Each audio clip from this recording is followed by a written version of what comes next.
जी हाँ, तो आइए, जिसको भी बायोलॉजी में अपने आप का नंबर 1 टैलेंट साबित करना है वो मेरे साथ जुड़ जाए और आपको 19 प्लस स्कोर करने का इससे ज़्यादा बेहतर मौका कहीं पर नहीं मिलेगा, क्योंकि हम जो चलाते हैं मोस्ट इम्पोर्टेंट क्वेश्चन सीरीज चलाते हैं, जिसका पार्ट 3 लेकर हम आए हैं और ये हम चैप्टर वाइज चलाते हैं और बिल्कुल ही सरल तरीका से हम जो है इसको समझाते हैं। तो बहुत ही आसान तरीका से आप लोग को समझ में आने वाला है, तो वीडियो को लाइक कर दीजिए और अपने दोस्तों के साथ शेयर कर दीजिए। तो चलिए शुरू करते हैं आज की क्लास।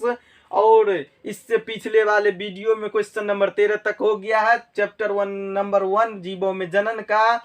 और आज क्वेश्चन नंबर 14 से हम लोग आगे की ओर बढ़ते हैं। तो क्वेश्चन नंबर 14 है, बाह्य निषेचन की व्याख्या कीजिए। क्या है? बाह्य निषेचन की व्याख्या कीजिए। इसमें हम बाह्य निषेचन के भी बारे में बताएंगे और अंतः यानी आंतरिक निषेचन के भी बारे में बताएंगे। बहुत ही सरल तरीका से आप लोग को समझ में आने वाला है, तो ध्यान दीजिएगा। कह रहा बाह्य निषेचन की व्याख्या कीजिए। तो सबसे पहले हम इस बात को समझ लेते हैं, जो युग्मक क्या है और नर युग्मक और मादा युग्मक क्या है। सबसे पहले आपको इस बात को समझना पड़ेगा, जो नर युग्मक क्या है और मादा युग्मक क्या है। तो जरा ध्यान दीजिएगा, जो नर युग्मक जो होता है उसका नाम है शुक्राणु। क्या नाम है? शुक्राणु। जरा ध्यान दीजिए, यानी मानव शरीर के अंदर जो युग्मक होता है, जो बच्चे को जन्म देने में सहायक होता है, उसका नाम है शुक्राणु। बहुत ही बेहतरीन तरीका से हम आप लोग को समझाने वाले हैं, तो जरा ध्यान दीजिएगा। नर युग्मक का नाम है शुक्राणु, जो कि बच्चे को जन्म देने में सहायक होता है, जो कि माँ नर के शरीर के अंदर होता है, यानी पुरुष के शरीर में रहता है। ठीक है। और मादा युग्मक का नाम है अंड। क्या नाम है? अंड या अंडाणु भी कह सकते हैं। मादा युग्मक का क्या नाम है? मादा युग्मक का नाम है अंड, जिसको हम लोग अंडाणु भी कह सकते हैं।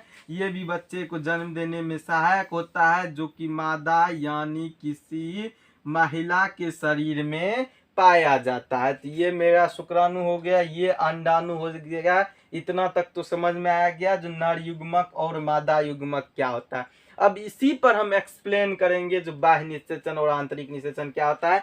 सबसे पहले आप लोग इस बात को आसानी तरीका से समझ लीजिए, जो सबसे पहले निषेचन क्या होता है। तो शुक्राणु नर युग्मक, शुक्राणु सही बात है नर युग्मक ही है, तथा अंड जो कि मादा युग्मक है, के संयुग्मन या संलयन को निषेचन कहते हैं।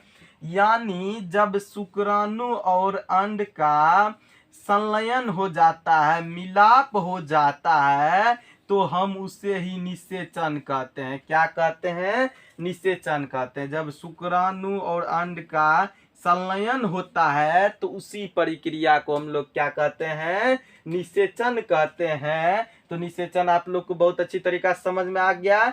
चलिए आगे की ओर बढ़ते हैं, जो अंतः निषेचन और यानी आंतरिक निषेचन और बाह्य निषेचन क्या होता है। तो इसके फलस्वरूप द्विगुणित युग्माणु का निर्माण होता है। तो इसके साथ साथ इस बात को भी आप लोग समझ लीजिए, जो दो द्विगुणित युग्माणु क्या होता है। तो जैसे ही निषेचन की प्रक्रिया होती है, यानी एक शुक्राणु और एक अंड का आपस में मिलाप होता है, यानी संलयन होता है, तो उसे ही द्विगुणित युग्माणु कहते हैं। इसके साथ ही द्विगुणित युग्माणु का निर्माण हो जाता है। यानी निषेचन क्रिया जैसे ही होगी, तो वो अपने आप में द्विगुणित हो जाएगी। क्या हो जाएगी? द्विगुणित हो जाएगी। उससे पहले वह अगुणित रहती है। उससे पहले वह क्या रहती है? अगुणित रहती है। और अगुणित को हम लोग n से सूचित करते हैं। किससे सूचित करते हैं? n से। और जैसे ही निषेचन की प्रक्रिया होती है, उसको हम लोग द्विगुणित कहते हैं, तो उसको हम लोग 2n से सूचित करते हैं। किससे सूचित करते हैं? 2n से। तो इस बात को हम लोग समझ लीजिए, द्विगुणित युग्माणु का निर्माण होता है। अब आइए देखते हैं कि बाह्य निषेचन क्या है और आंतरिक निषेचन क्या है। तो आंतरिक निषेचन क्या है, पहले इस बात को समझ लीजिए कि शुक्राणु यानी नर युग्मक, शुक्राणु यानी नर युग्मक और मादा युग्मक यानी अंड, जिसका मिलाप शरीर के अंदर होता है, उसको हम लोग अंतः निषेचन कहते हैं। बहुत ही बेहतरीन तरीका से समझ में आ गया। फिर समझिए कि नर युग्मक शुक्राणु और मादा युग्मक अंड जिसका संलयन शरीर के अंदर होता है उसको हम लोग अंतःनिषेचन कहते हैं, जो कि खासकर जानवरों में, मानवों में अधिकांशों उदाहरण है उसमें होता है, उसको हम लोग कहते हैं अंतःनिषेचन। क्या कहते हैं? अंतःनिषेचन। आप लोग को समझ में आ गया। और मेरा सवाल है कि बाह्य निषेचन क्या है, तो चलिए इस बात को भी समझ लेते हैं कि बाह्य निषेचन क्या है। तो अधिकांश शैवालों में, मछलियों में, उभयचर प्राणियों में शुक्राणु यानी नर युग्मक और अंड यानी मादा युग्मक का संलयन शरीर से बाहर जल में ही होता है। आप लोग को समझ में आ रहा है कि जो भी मछलियां होती है, शैवाल होता है, उभयचर प्राणी होता है, उसमें जो नर युग्मक रहता है यानी शुक्राणु और मादा युग्मक यानी अंड, इसका जो संलयन होता है वो शरीर के अंदर नहीं होता है बल्कि शरीर के बाहर जल में होता है। तो इसी को हम लोग बाह्य निषेचन कहते हैं। इसी को हम लोग क्या कहते हैं?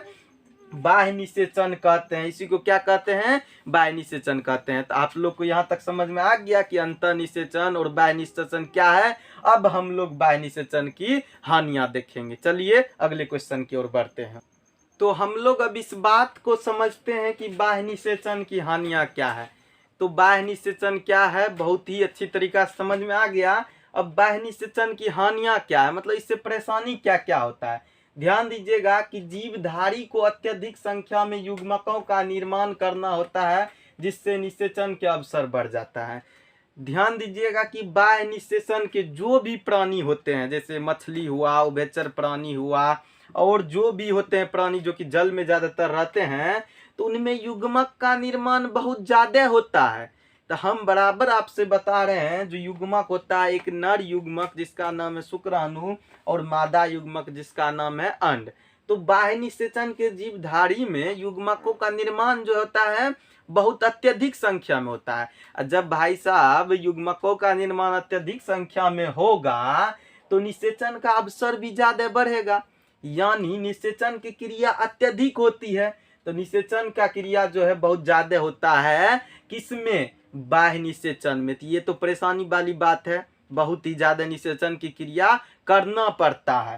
तो ये जो है इसका हानियां हो गया, ठीक है। फिर दूसरा हानियां क्या है? संतति अत्यधिक संख्या में उत्पन्न होती है। संतान जो होती है, निषेचन की प्रक्रिया बराबर होती रहती है, संतान बहुत अधिक मात्रा में जो है क्या होती है, मतलब उत्पन्न होती है। उसकी संतान जो है बहुत अत्यधिक मात्रा में उत्पन्न होती है। और इससे सबसे बड़ी परेशानियां है जो संतति शिकारियों द्वारा शिकार होने की स्थिति से गुजरती है। और एक परेशानी और है, एक हानियां और है कि उसमें जनसंख्या में ज्यादातर कमी होती है और वह अपने कम से कम संतान को देख पाता। कैसे? मान लीजिए अगर मछली है, बाह्य निषेचन किया, वैसे भी मछलियां जल में रहती है तो बाह्य निषेचन करेगी। बाह्य निषेचन किया, संतान की उत्पत्ति हुई, तो ज्यादातर संतान की उत्पत्ति होती है।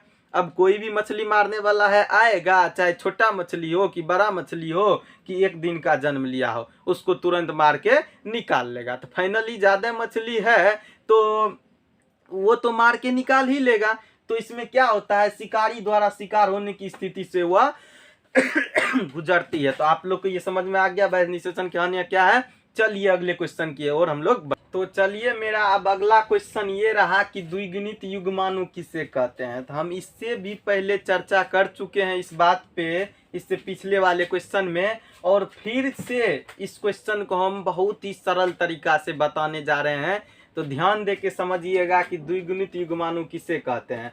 तो आप लोग तो समझ गए निषेचन किसे कहते हैं। तो निषेचन के दौरान ही नर तथा मादा अगुणित युग्मक संयुग्मन द्वारा द्विगुणित युग्माणु बनाता है। कैसे बनाता है? तो जरा ध्यान दीजिए, जब निषेचन की क्रिया होती है, जब निषेचन की क्रिया होती है तब नर युग्मक यानी जिसका नाम है शुक्राणु, नर युग्मक जिसका नाम है शुक्राणु और मादा युग्मक जिसका नाम है अंड, जिसका नाम है अंड, तो निषेचन की क्रिया के दौरान ये दोनों का मिलाप होता है। इस मिलाप के पहले वो क्या रहता है, अगुणित रहता है। जब वो मिलाप हो जाता है तो वो हो जाता है द्विगुणित। क्या हो जाता है, द्विगुणित हो जाता है। ठीक है, समझ में आ रहा है ना आप लोग को। जो द्विगुणित युग्माणु किसे कहते हैं, तो निषेचन के दौरान ही नर तथा मादा अगुणित युग्मन से द्विगुणित युग्माणु बना लेता है, यानी शुक्राणु और अंड का मिलाप हो जाता है तो वह द्विगुणित बन जाता है। अब द्विगुणित जब बन जाता है तो द्विगुणित युग्माणु से ही भ्रूणीय परिवर्धन द्वारा, यानी वो भ्रूण के रूप में बन जाता है और भ्रूण से वो जीव का रचना हो जाता है। भ्रूण से ही क्या होता है, जीव की रचना हो जाता है और उसके बाद उसका विकास होता है। तो आप लोग समझ गए इस द्विगुणित युग्माणु के। चलिए अगले क्वेश्चन की ओर बढ़ते। तो ये जो क्वेश्चन है, क्वेश्चन नंबर 17 का बहुत ही बेहतरीन क्वेश्चन है। इसमें कहा जा रहा है कि प्रत्येक पुष्पीय पादप के भाग को पहचानिए तथा लिखिए कि अगुणित है या द्विगुणित। तो मैं जो है हम अगुणित और द्विगुणित को तो डिफाइन कर चुके हैं, यानी मैंने आप लोग को बता दिया है कि अगुणित या द्विगुणित क्या है। अब इस बात से हम पकड़ेंगे कि कौन सा पुष्पीय पादप का भाग अगुणित है या द्विगुणित। तो बहुत ही सरल तरीका से समझाने वाला हूं, चलिए ध्यान दीजिएगा। इसमें कह रहा अंडाशय, तो अंडाशय मैंने लिखा है कि द्विगुणित। कैसे है, क्योंकि अंडाशय में जो है जब निषेचन की प्रक्रिया हो जाती है तब अंडाशय तैयार होता है, यानी वे द्विगुणित है। हमने इससे पहले भी समझा रखा है। तो अंडाशय क्या हुआ, द्विगुणित हुआ। पराग कोश में भी सेम वही होता है, तो ये द्विगुणित है। लेकिन अंड या डिंब, अंड को ही डिंब कहते हैं, वो अगुणित है। तो कैसे अगुणित है, कैसे अगुणित है, तो अंड किसको कहते हैं, तो मादा युग्मक को अंड कहते हैं, यानी मादा के शरीर में फाइनली पाया जाता है मादा युग्मक को हम क्या कहते हैं, अंड कहते हैं। तो यानी सिर्फ मादा के शरीर में पाया जाता है। तो पर्सनल एक के शरीर में रहता है तो क्या हो गया, अगुणित हुआ। ये तो निषेचन क्रिया के फलस्वरूप बदल जाएगा, उसके बाद जो तैयार होगा उसमें द्विगुणित होगा। लेकिन ये सिर्फ मादा शरीर के अंदर में रहता है, इसको क्या कहेंगे, अगुणित। और परागकण, तो फाइनली परागकण जो होगा ये नर शरीर के अंदर होगा। नर शरीर कहने का मतलब नर पुष्प के अंदर परागकण होता है, परागन नहीं, परागन दूसरा हो गया। परागकण क्या होता है, परागकण। तो परागकण नर पुष्प के अंदर रहता है। वही परागकण न किसी विधि द्वारा उड़ के मादा पुष्प के जायंग भाग में चला जाता है, तो उसकी निषेचन की क्रिया हो जाती है, यानी कायिक प्रबंधन। उसमें पौधा में क्या कहते हैं, कायिक प्रबंधन कहा जाता है। तो वो क्या हो जाता है, तो फाइनली परागकण क्या हो जाता है, अगुणित हो जाता है। परागकण क्या हो जाता है, अगुणित हो जाता है। और नर युग्मक, तो भाई साहब नर युग्मक तो समझा ही रहे हैं, नर युग्मक में परागकण भी आता है और नर युग्मक में शुक्राणु भी आता है। तो नर युग्मक अगुणित हुआ। युग्मनज, युग्मनज का मतलब होता है जो निषेचन प्रक्रिया के दौरान जब नर युग्मक तथा मादा युग्मक मिलने से जो बनता है उसको युग्मनज कहते हैं, तो वो फाइनली द्विगुणित होता है। यहाँ तक आप लोग को समझ में आया। तो चलिए अगले क्वेश्चन की ओर बढ़ते हैं। तो क्वेश्चन नंबर 18 में हम छोटे छोटे पाठ को आसानी तरीका से समझ लेते हैं। जो शुक्र जनन किसको कहते हैं, तो शुक्राणु के निर्माण को हम लोग शुक्र जनन कहते हैं। और इस बात को हम अच्छी तरीका से जानते हैं कि शुक्राणु का निर्माण नर में होता है। किस में होता है, नर में। तो शुक्राणु के निर्माण को शुक्र जनन कहते हैं।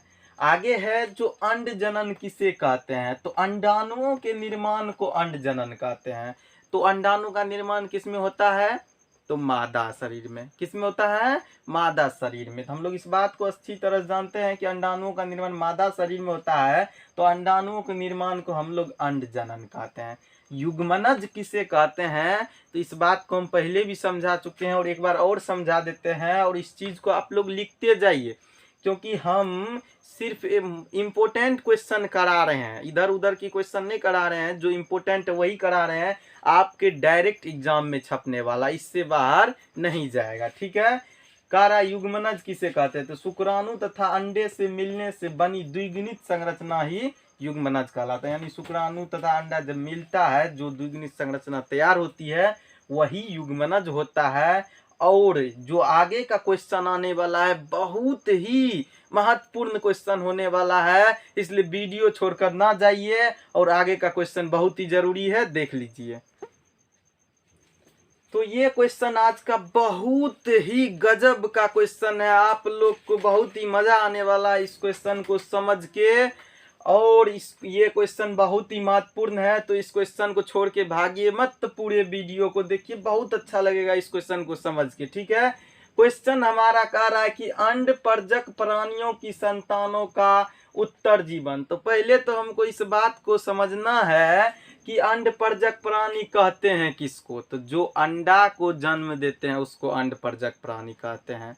अंडपरजक प्राणी किसको कहते हैं, जो अंडा को जन्म देते हैं उसको हम अंडपरजक प्राणी कहते हैं। यानी आप जैसे में ले सकते हैं मुर्गी, मुर्गी किसको जन्म देती है, अंडा को। और बहुत सारे पक्षी भी है जो कि अंडा को जन्म देते हैं, और कुछ मछलियां भी है जो कि अंडा को जन्म देते हैं।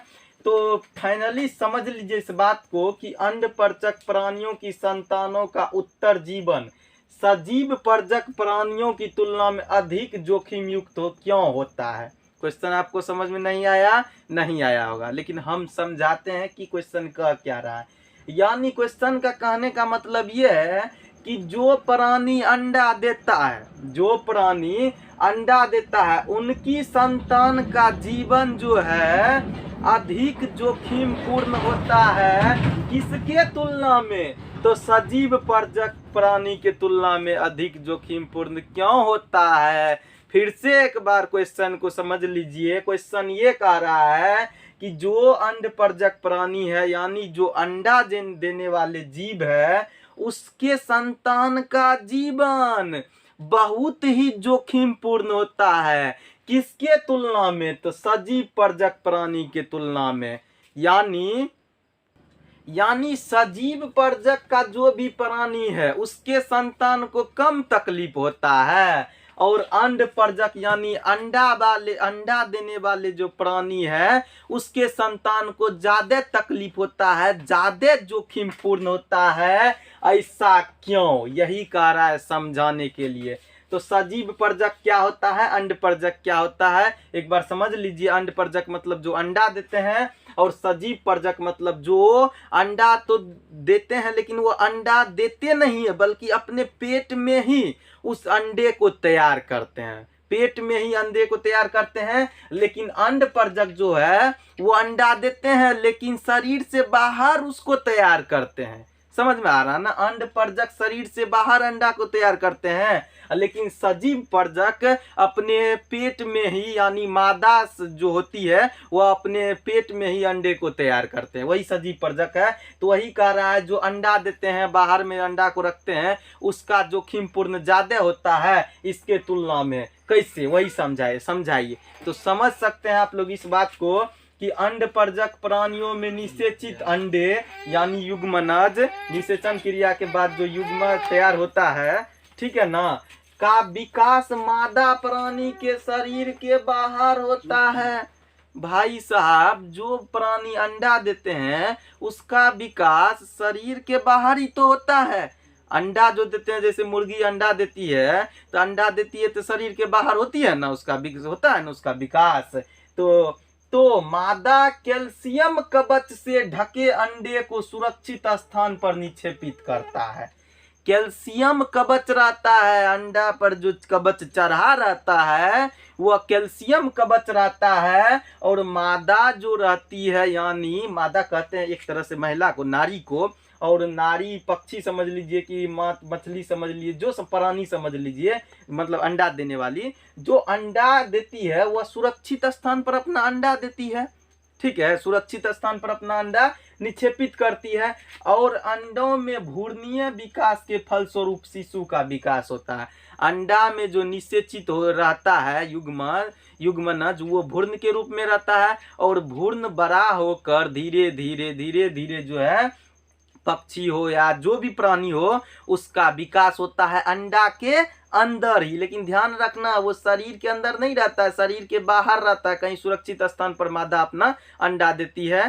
ठीक है ना, तो वो शिशु का विकास होता है अंडा के अंदर। उसके बाद एक निश्चित अवधि के दौरान, यानी एक निश्चित समय के बाद अंडा से मुक्त हो जाता है। कौन? वही प्राणी। अंडा फूट जाता है और अंडा से मुक्त हो जाता है। लेकिन लेकिन लेकिन यहाँ परेशानी क्या उसको होता है, सो देखिए। यह पर्यावरणीय प्रतिकूल परिस्थितियां तथा शिकारी प्राणी से प्रभावित होता है। वही तो पूछ रहा है, जो अंडा देने वाले प्राणी का संतान कैसे ज्यादा तकलीफ में होता है, जोखिम पूर्ण होता है।